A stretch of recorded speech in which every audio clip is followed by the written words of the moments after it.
Welcome back to the podcast. Today, we're going to talk about how Running Man changed my life for the best. And it wasn't just a race, it was about life lessons, both in fitness and relationships and overall personal growth and fulfillment. So stick around. I got 5 takeaways that I took from Running Man that I'm applying to my life in order to become more me. So I hope you enjoy it. I hope these principles and lessons and takeaways help you become more you and help you live a better life, more successful, more fulfillment, and get better results as a result. Better results as a result, yeah. Anyway, let's jump into the top 5 takeaways. The first takeaway is to dream bigger. And the idea there is we weren't made to play small. Like we weren't made to not ask big questions, dream big dreams, do big things. So at least for me in my life, I feel like I've played small for so many years out of fear of failure, fear of rejection, fear of what it takes to get to that goal or get to that level. Like for example, I think I've had this limiting belief that in order to achieve a high amount of success, like this much success, it must mean, right? This limiting belief means that I have to sacrifice who I am, or maybe my relationships as a father, like that's a limiting belief that I think I have when it comes to dreaming big and doing big, acting big, achieving big. But when I saw the people at Running Man, the brands, all the energy, I'm like, dude, I want to do more of this and I'm built for it. I feel like God's given me that passion and desire and skill set to step into that more. And by the way, most importantly, surrounding myself with the right people. So delegating or teaming up with people in order to make a bigger dream happen. And so for you in your life, it's the same thing. I mean, go big. Stop playing small. I love that Marianne Williamson poem where she says something to the effect that it doesn't serve the world around you. People around you aren't benefited by you dimming your light, by you playing small. By you asking yourself, like, who am I to achieve that? Who am I to dream that big? That's too big. It's like, no, actually, like you're a child of God. You were made to shine. God's put seeds of faith and dreams and experiences in your heart, in my heart, that we almost need to step in and believe, right? We don't have to, because the truth is we have a choice. You and I have free will. We can choose to experience and participate in these big things, or we can just play it small and back down and shrink back. But to the extent that we're unwilling to dream big, unwilling to step big, act big, move big in life, will be the extent that we settle and not experience that abundance, that powerful way of living, that life. So ask yourself, where can you go bigger in your life? Where can you dream bigger? Where can you act bigger? How can you move, in a bigger way, more faith, more trust, and do more? And I'll leave it with, it's not that you have to do more necessarily. It's just that you shouldn't limit your dream. You shouldn't limit your vision, your goals, because they're too lofty or too big, they're unattainable. If you have a dream and you have a goal, let's both set that really high and dream bigger, and then figure out the plan, reverse engineer it, right? What steps do you need to take? What people do you need to talk to, which we're going to get into, to make that happen? That's the secret. So takeaway number 1 is dream bigger. Don't play small, okay? That's my biggest takeaway after seeing what was happening and experiencing that.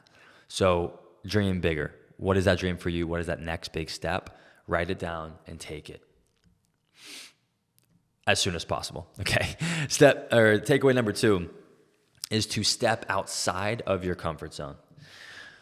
For me, running has been that step for me. I haven't been someone who has ran a lot, if I'm honest. I've ran for baseball and, I played soccer and things in the past, but similar to this limiting belief of what it takes to achieve at a high level, I feel like I had a limiting belief about running. I was like, that's for people who don't want to have muscle, and it's for people who want to be they're hopping on the running trend. Like, out, full disclosure, I'm like, running is just a trendy thing right now, like run clubs and all these things.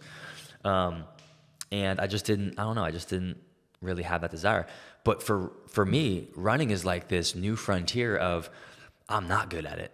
I'm not great at running. I don't have the endurance. I don't have the zone 2, the cardio. I don't have the heart health where it needs to be. And it's like, I can just continue avoiding it, or I can just do it and understand it's going to help me become a better balanced and more well-rounded individual, right? And so I'm not going to be the one saying I'm just going to start running marathons and whatnot. But after going to Running Man and signing up for the 10K, I started looking around me, which is takeaway number 3 coming up. I looked around me and I saw all the inspiring people running for things bigger than themselves, running for themselves, for their self-respect and love for themselves, or whatever the reason they were running. And I'm like, dang, I got to do more. I'm going to run more. So I signed up for the 10K, ended up running a half marathon. And it was hard, which I'll get into in a little bit, but there's no way around the fact that it stretched me physically and mentally, and I'm a better man because of it. I'm a better man after having done that hard thing and stepped outside my comfort zone. So that's really important. And I think the takeaways, the other ideas there is that comfort, as much as we want to experience that comfort and we work to get money to hopefully like experience more comfort, the truth is comfort kills our curiosity. Comfort kills our potential. It kind of gives us that feeling of like, oh, we're all good. Like, I don't need to do, I'm kind of like fine where I'm at. But I've loved this idea for years. We're either becoming more or we're shrinking back, becoming less. You're either running towards your potential or you're moving away from it. And some days, some weeks you're running and sprinting. Other days you're just taking one step. But if you're either going forward or backwards, right? That's what I really, truly believe. And so stepping outside your comfort zone is a great way to do that. You're gonna develop more curiosity. You're going to experience more life. You're going to stretch yourself and find that inner strength that you didn't know was there, right? That's a beautiful thing. So you do that enough, you get outside of your comfort zone in different ways, in big ways, small ways, different ways throughout the year, throughout your weeks. It's crazy to see what happens. I see that in my summits all the time, these live events, and we're going to do more pop-up events and conference-style events in the future. Getting outside your comfort zone is the prerequisite to growth and breakthrough. So yeah, running itself was out of my comfort zone, but I think going and pushing past the pain was another way I did that, and this is a perfect segue because the reason I embraced the pain, my knees are aching, I'm getting, my body's wearing down around mile 8, 9, 10. My hip flexors are on fire. They're getting heavy. I'm kind of stumbling with the hill. There's an elevation, and you kind of go down, and it's uneven in certain places. And so I'm feeling it. My body's like, okay, we haven't ran this far. We haven't ran this far in a decade. And this is actually at one point the furthest you've ran. So my body's saying quit. But my mind and my eyes look up, and I see people. I see a young man who's in a wheelchair, and he's getting pushed by 3 other people, doing a 50K, I think. I see a woman at the first lap. She's in crutches, walking her mile because she committed to this. And a week out, she tore or broke whatever happened to her foot. And she said, I have every reason to quit and not go. But she said, I'm still showing up. No matter what it looks like, I'm going to go and walk those miles, which is super inspiring. And then people doing it for, whether it's cancer research or other reasons, people doing it for that. And I'm like, I am inspired. I choose to go, which is number 3. Surround yourself with giants. Surround yourself with people who make your problems, make your dreams seem small, because you're like, dang, you're doing it for this reason, or you're doing this. I'm inspired. Those people helped me break through the limits of what I imposed on myself because they were breaking through so much bigger, in my opinion, limits, obstacles, friction, resistance. So by being around people, you will inspire yourself to dream bigger, to step outside your comfort zone. Like, surround yourself with giants, people who are stronger, faster, smarter, better than you, will help you elevate automatically. which is one of the biggest truths in life. One of the biggest secrets to high achieving, high performing lifestyle is to surround yourself with the people doing it better, faster, smarter than you. And if you're operating from a place of love, because it's not about becoming better or becoming more, because you're going to be better than someone or have this competition mindset, if you're coming from a place of love, you've already won because you see someone's success and that inspires you, which becomes your success. Someone's win becomes your win. Someone's loss, which isn't really a loss, becomes your lesson. And you can take it and you can use it. And it's all love. Everybody wins when everybody becomes more. And part of what surrounding yourself with giants does is you learn tips, you learn tricks. You have a mindset shift that changes things, right? I remember talking to a guy who was never a runner and he started just doing ultra races. But it was because he went to a deep, dark place with his relationship, his marriage. He was going through some serious pain and darkness. And he just said, I got to do something to get out of that and something to challenge myself, something, I need an outlet for that. And he found running and he's a new man. He's inspired thousands of people in the process as a result. And the cool part about that, he told a short story to me. I think his name's Matty Williams. Matty. I love you, bro. He had a kind of a falling out with his brother, and he tried to hit him up, tried to call him, tried to connect with him, and it just didn't work out. But he just committed to this race going from Vancouver. I'm going to butcher it, but he did some crazy length, Vancouver to somewhere else in Canada. My memory is shot, as you guys know. And so he was running like halfway through or close to the finish line, and he gets a tap on his shoulder. He turns around, his brother gives him a big hug, says, I love you, man. I'm so proud of you. Reconciled. And it's really just because he saw his brother do something hard, choosing his hard, which we'll get to in a second, and committing to something to inspire others. He wasn't even raising money for anything. It was just because he wanted to. Just because becoming more him mattered that most. So what are you and I going to do? How are we going to become more? How are we going to surround ourselves with people who help us do that? And a lot of times becoming more is hard. A lot of times becoming more is painful. I talk a lot about that process of becoming more starts a lot of times with just letting go and releasing and getting things that you're not removed. I talk about the statue of David, Michelangelo, the sculptor, the magic man behind that, the artist, was asked, how did you create this masterpiece? And he said, I looked at the block and I saw the masterpiece within the block. And all I did was from that vision of the masterpiece within, I just removed everything that wasn't David. I removed everything that was not the masterpiece that was already within.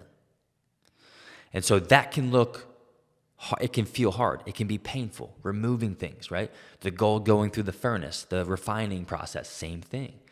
The gold is already there, it's pure, but it has these extra things built on, or the infirmities, or these additions it's not pure gold yet, because it needs to be eliminated. It needs to be refined. And that refining process can be hard. But the good news is, you and I are built for that. We're made to do hard things.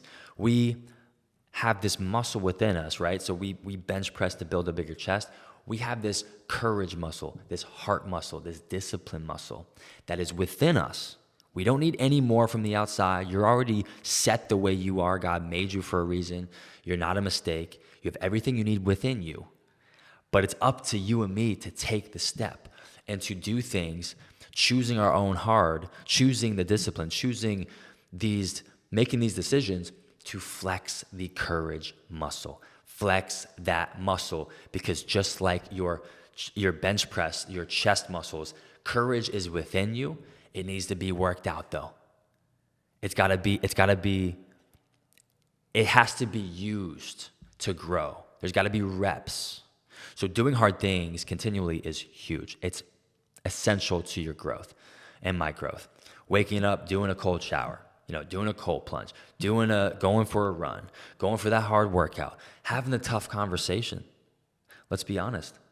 Some of the hardest things in life come down to relationships, come down to making that phone call, come down to telling the truth to this person you love, right? So it's not just physical, but it is hard nonetheless. But a lot of times the hard thing is often the right thing to do.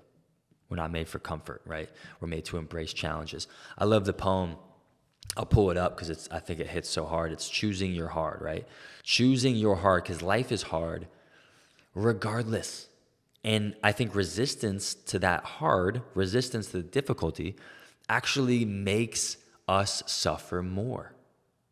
I know I'm not the only one who resists something, but in that resistance makes it harder, you know?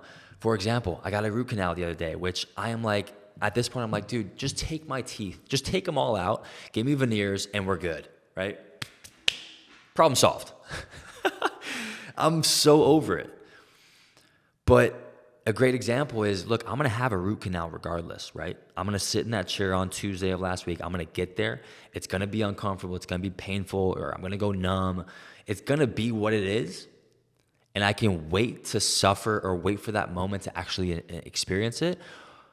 Or I can suffer every single day, every single hour, every single minute, worrying about the suffering in the future, in which case results in a week of suffering. Right? That's what we should avoid, is suffering for no reason. So in life, choose your hard. Hard things are coming regardless, but they make you stronger. So choose your hard. This poem goes, marriage is hard. Divorce is hard. Choose your hard, right? Being obese is hard. Being fit is also hard. Choose your hard. Being in debt is very hard. But being financially disciplined is also hard. Choose your hard. Communication's hard.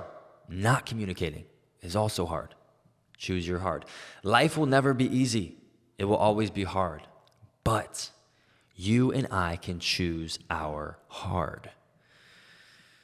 So let us be mindful. Let us be wise in how we go about choosing our hard.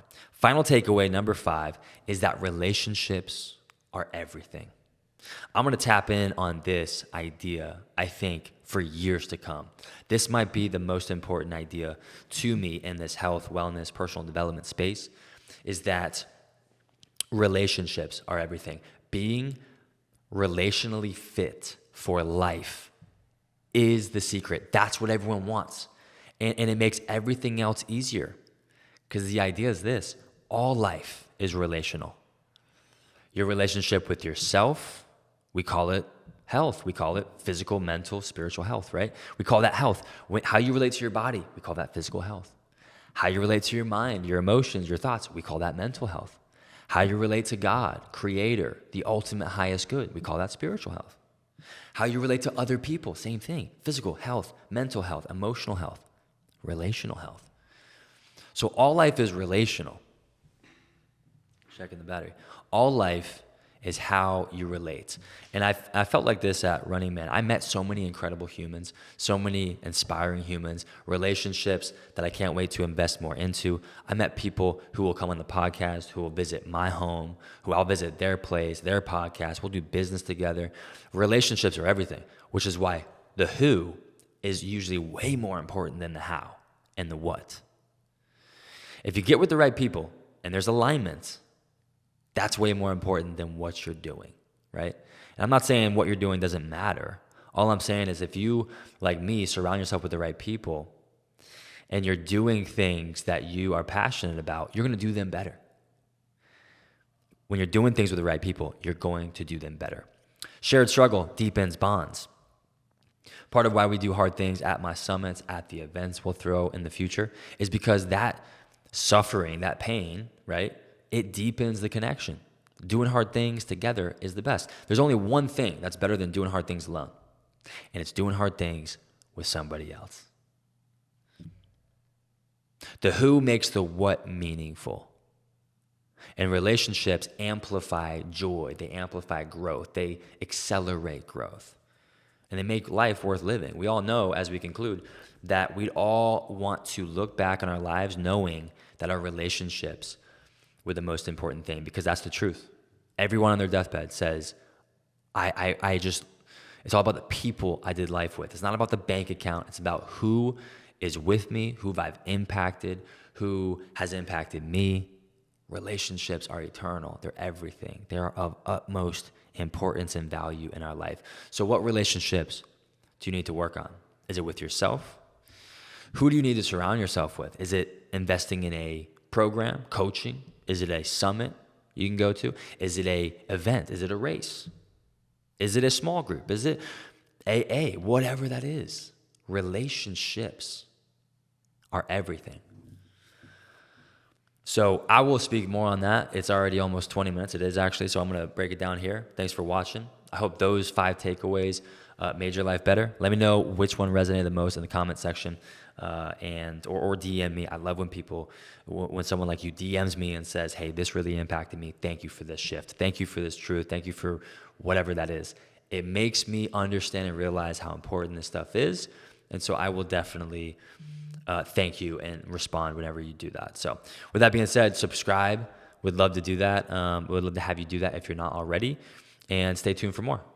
Keep becoming, keep watching the video. If you want to see more about my habits or see more about my lifestyle or see other podcast episodes like this one or with guests, then go to my channel and it's all there. So with that being said, stay fueled by love, keep becoming more you, and we'll see you soon. Peace. Love it, dude. That was great. That was great, Brian. Thanks. Thanks, Brian. Bye. See ya.